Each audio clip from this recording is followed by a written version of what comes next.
and welcome to Sarah's Stampin' Retreat. Today I'm going to be creating a card using this Wow Twist and Shout trio. So we've got the orange twist, the lemon twist and the lime twist, and they come as a trio. You can see the colours on the top there where I've swatched them. So this one has kind of more yellow in it, this is more of a pure orange, and then we've got the lime as well. And I'm going to be using this Boom Steel die from Pocket Full of Happiness. This is a 5x7 die, but we're going to be creating a smaller card than that. We'll create a normal 4x5.5 inch card size. And I'm going to be showing you how to create it on white cardstock, but then stick around to the end and I'll show you what it looks like on black cardstock, because you do get a subtle difference by using the embossing powders on different colours of cardstock. So I'm going to use 5x7 pieces of cardstock to create panels with my embossing powder that I'll then die cut with this, but then we'll cut it down when it comes to using them on the cards. So I've got my embossing ink and I'm just going to make sure I really cover this piece of cardstock with that. And then I'm going to use this orange twist. I'm bringing in a separate scrap of paper to do that on, because obviously I don't want this sticking to the ink that has got onto the other scrap of paper. So then we're going to heat that up.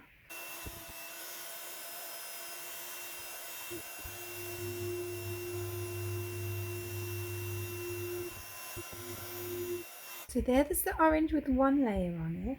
When I'm doing embossed panels like this, I like to do 2 layers, so it gives a more even finish. And you can see this is also the reason why I use a bigger piece of cardstock than I need for doing these kind of embossed panels, because you always get bits like this around the outside where obviously you have to hold it somewhere, and so you tend to knock a bit of the embossing powder off the side.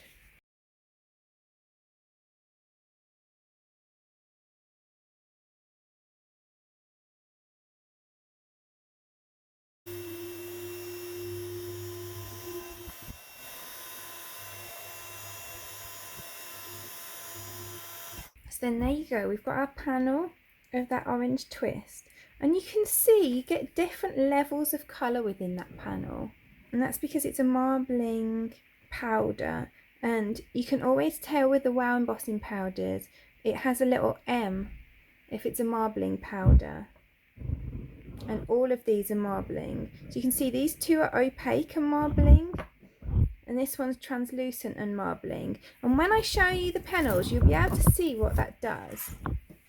So here I've got the lemon twist. Here we've got it on the white cardstock, and here we've got it on the black cardstock. And you can see they do have a different look to them.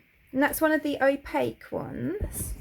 This one's the other opaque one. So again, you can see there is a difference to them when you put them on the white versus the black. It gives a different look to it, but you'll see the difference on this one where we've got the orange twist and it's translucent rather than opaque. You can see it has a really vast difference between the white and the dark cardstock, because that translucent powder obviously is a lot more see-through, and so it picks up a lot more of that black colour from underneath. So it looks like you've used 2 totally different embossing powders. You've got like the orange, and then this one's quite a copper type look. So I think that's really good to note the difference between having an opaque powder and a translucent powder, the difference between putting those onto the white versus the black cardstocks is massive. So I'm going to cut all of these panels down with this, then we'll make the white backed card together and I'll show you the black one at the end. Okay, so now I've got 3 piles of die cut pieces, and I've got an A6 piece of white cardstock, so that is 4 1/8 by 5 7/8 inches, and I've covered that with double-sided sticky. If you don't have double-sided sticky tape, then you can obviously use glue and put all the pieces on individually. I just find this way a bit easier. So I'm going to start with the green, and I'm going to put that here. I've chosen this piece to start with because it's a whole piece. It's not one of the end pieces, which you'll see in a second come in like 2 sets of pieces. So it's easy to centre, and it's big enough that I can kind of centre it by eye with no real problems. Because obviously you want the centre of the starburst and the centre of the cardstock. And then I'm going to choose the next one down. And obviously, because we are alternating the 3 different colours, you've got 3 times as many pieces as you actually need. So you could make 3 cards with the die cuts. Just start with a different colour each time. So then I can go to the outside of the starburst and put these bits. You can see what I mean now by the pieces on the outside of this are kind of come in 2 pieces. You've got the top one and the bottom one.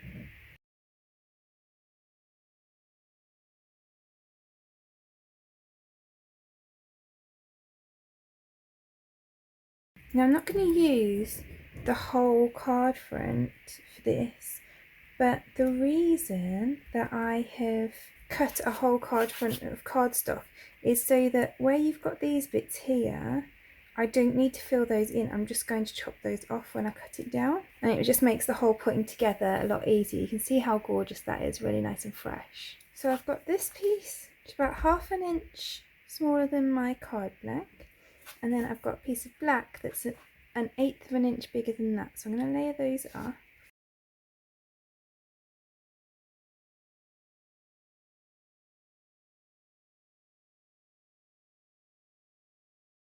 And then I've got this sentiment, which I have hot foiled using this Syberia Designs Is Your Birthday hot foil plate and die set. Now I've hot foiled that in black onto white cardstock. I'm not going to do that on screen today because this video is not really about hot foiling. But if you want to know more about hot foiling, then I'll pop something up on screen to link you to a video that I've got on hot foiling, in case you're not really sure what it's all about.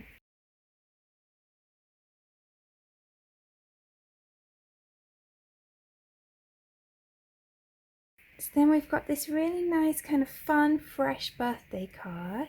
And then as promised, I also made it up in the black. So you can see it does have quite a different vibe. I just backed that with the copper foil and the black cardstock. And also I used the same sentiment but with copper foil on black cardstock. So bearing in mind we used the same colours in the embossing powder in the background, that's given it quite a different vibe on here. Let me know in the comments which is your favourite. So I really hope that you enjoyed today's cards. If you did, I'd appreciate you clicking like below, and you can also press subscribe if you'd like to see future videos. If you press the bell button and select all, then YouTube will also notify you when there's a new video available. All of the products that I've used for today's cards are listed in the description below, and there's also a link there to the blog where you can find a picture supply list if that helps you find what you're looking for. Thank you so much for joining me today. I hope to see you again soon.